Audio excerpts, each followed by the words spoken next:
This is Matt Moderno coming to you with your preview for the last day of the Puerto Rico Clasico. The first game today features American University, which is 2-0 in the event, 3-4 overall for the season, against UAlbany, which is 5-1 overall this year, and also 2-0 in the event. So this is the de facto championship of the Puerto Rico Clasico for 2024. A lot of good basketball so far here today, this weekend, and just hoping to close on a strong note with a good game here between the two teams that seem pretty evenly matched up, honestly. I think this is actually a really compelling one. You've got a strong guard in Byron Joshua for UAlbany, a little undersized, under 6 feet tall, up against Elijah Stevens for American. So similarly heighted guards matching up with each other, and both equally important to kind of initiating or creating offense for both their teams. So that'll be an important matchup for folks to watch. And the other big one is super senior forward for American, Matt Rogers, up against Kasper Kwacek for UAlbany. He's basically the biggest player on the roster that gets any considerable minutes at 6'8",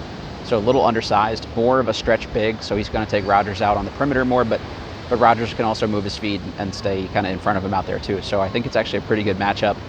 And then the big question for American is just whether or not they'll have enough healthy bodies to stop Amari Marshall for UAlbany. That's been a problem for them last season as well as this season so far, just getting everybody that they need to contribute healthy at the same time.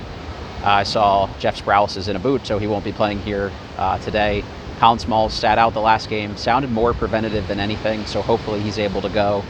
And Greg Jones, who dealt with a back injury last year, took a hard fall right on that lower back, so we'll see if he's able to go today. I think he's a really important factor. He'd been growing in confidence offensively, but he's also got the length to stay in front of somebody like Amari Marshall, who's a key piece for what UAlbany's going to try to do offensively. So I really think that's going to be the key matchup, is can somebody on the American team stay active in front of Marshall and slow him down. He's only averaging about 10 points per game this season, but just really important to what they do.